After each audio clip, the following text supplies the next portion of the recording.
Today we're talking about modding. Now, video game modding has always been a wonderful thing, but as games get older and older, and as the most passionate of modders get a greater understanding of how a given game works, well, we get to see stuff that's truly special, being gigantic fan projects comparable to complete base games. Now, Bethesda and Nintendo are two companies that you wouldn't really think have much in common. But honestly, you might be surprised, because like many modern gaming juggernauts, their games, despite being fantastic, when you have a medium as nuanced as gaming, it's not surprising that the entire industry can take forever to pump out a new game now and again. Now, I'll share there are a lot of people who are completely fine with waiting a couple of years, maybe even a decade for a new game to release.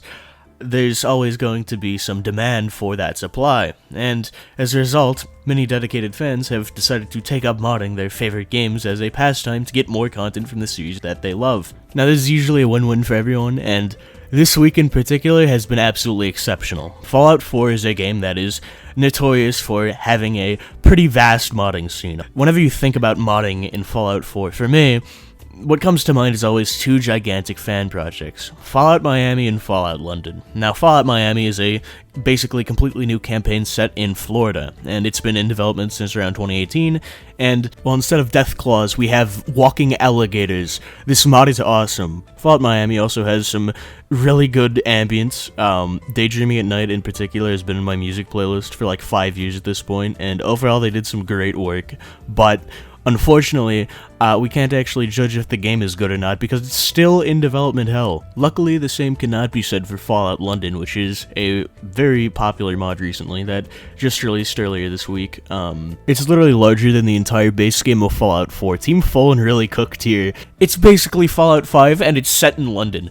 Let me make that clear. A group of just modders, alright, just out of passion, literally created a new Fallout game in like since 2019, that's when development started. They've created a whole new Fallout game in 5 years, and it's better than some of the content that Bethesda's put out. Dude, props to Team Fallen. The dedication here is ridiculous. But alas, Team Fallen is just one group in the entire Fallout community. And while this is absolutely mind-blowing and beautiful to see what only one group can do on their own, what happens when the entire community is united and hyped up to look at some mods for their favorite games? And well, the answer comes in the form of the Nintendo Direct. Now, pause, Nintendo is absolutely anti-modding, but what they do every, twice a year is host this gigantic show, on the internet where it's just like a live stream, and guess what? They get to show off every single cool game that they have planned for that next half of a year. A lot of really great games have been released, something like, say, Metroid Prime 4, not released, but announced, like Metroid Prime 4, several Zelda games, and now, I'll be honest, a lot of the games that are announced here, a lot of people don't really care about, bro. Alright, I'm sorry to say, there's just a lot of bloat here, and no offense to any indie developers or whatever. You can also transform into a monster? He was a furry!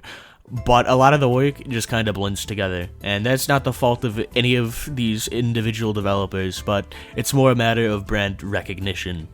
But regardless, with so many games being pooled into one broadcast, of course, not everyone's gonna care about everything, but eventually people realized, wait a minute, this formula has some crazy potential, and so we got a lot of fan directs these days, live streams hosted by individual community members, often those who just really want to coordinate something, that put some of the best creators in the community on the pedestal to talk about their mods and showcase their mods for the entire community at large. And whether it's modders or fan game creators, it's beautiful. The people who coordinate these things are absolute legends, and you can really just feel the excitement in the chat whenever you're watching one of these. Now, there's two of these in particular that I want to put a spotlight on today, being the FNAF Direct to start with. This will be happening on August 9th, and obviously it hasn't happened yet. Unless you're in the future, which, hey, go watch it. I'm sure there's some cool fan games if you're interested.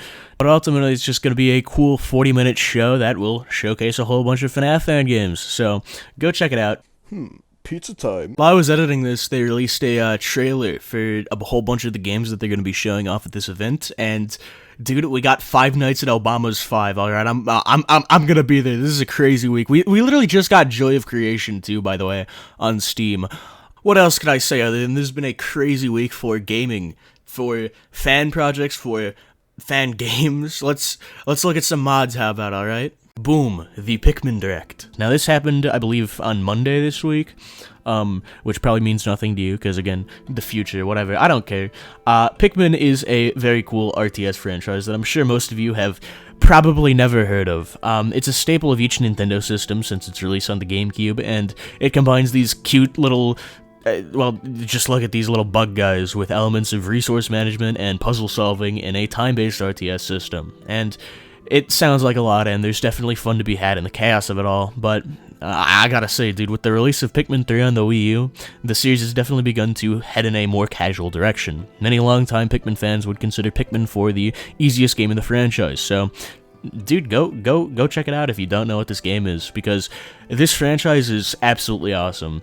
That said, you need to set your expectations. There's one thing that absolutely every single person who knows about this franchise will tell you, and that is that games do not release often. Alright, the gap between Pikmin 1 and 2 on the GameCube was 3 years, and then they skipped the entire Wii generation and released Pikmin 3 9 whole years later on the Wii U. Alright, surely they've learned their lesson. Nope, the Wii U flopped, we're putting it on the Switch 10 years later.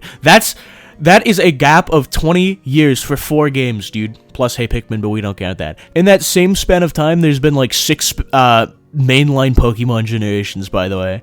Just want to point that out. But regardless, when you have such a hungry fan base that is so passionate for the content of these games that, again, they're really good, you should go check them out. It really isn't surprising that a lot of more experienced, community members have decided to just make their own games. And so, with the state of Pikmin 2 modding right now, it took them 20 years to release 4 Pikmin games. It took Nintendo that long. And in the past, 2 years, we just recently got a Direct last Monday, like I mentioned earlier. And they announced, or had trailers for 8 new, full-length, full-game, 10-plus hour campaigns. These games, all 8 of these, are probably going to be upwards of 50 hours just worth of new Pikmin content total, and that's something really special, because, again, we do not get new Pikmin games too often, so even if it is just a mod for Pikmin 2, a lot of these have, really unique and creative designs and mechanics that are fully custom, and dude, that is amazing to see. These developers are absolute legends. But on top of that, we also got a completely original franchise that's inspired by Pikmin, and it's got a 2D top-down look, and dude, you can buy it on Steam eventually. It's not, again, none of these have released yet. These are all trailers, but dude, even if 6 out of the 8 or 4 out of the 8 of these release, dude, the Pikmin community is going to be eating good, alright? In all seriousness, though, I'm absolutely blown away by these events. To the people coordinating these, you guys are awesome. I know Tong hosted the Pikmin one. I don't know who hosted the FNAF one, but regardless, dude, keep it up. Coordinating this is probably not easy. And yeah, to the Fangame developers or mod developers, in the case of Pikmin, dude, your work is thoroughly appreciated, and I commend you. You guys are keeping these games, these franchises, you guys are responsible for breathing new life into, well, yeah, you're basically taking the place of the original developers, and that's awesome to see. And of course, unless you get DMCA'd or whatever, keep it up, because you are the lifeblood of the community. Let me know in the comments, what mods are y'all hyped for? What mods are you guys about to play? Yeah, that's about it. Thanks for watching. Go check out the FNAF Direct.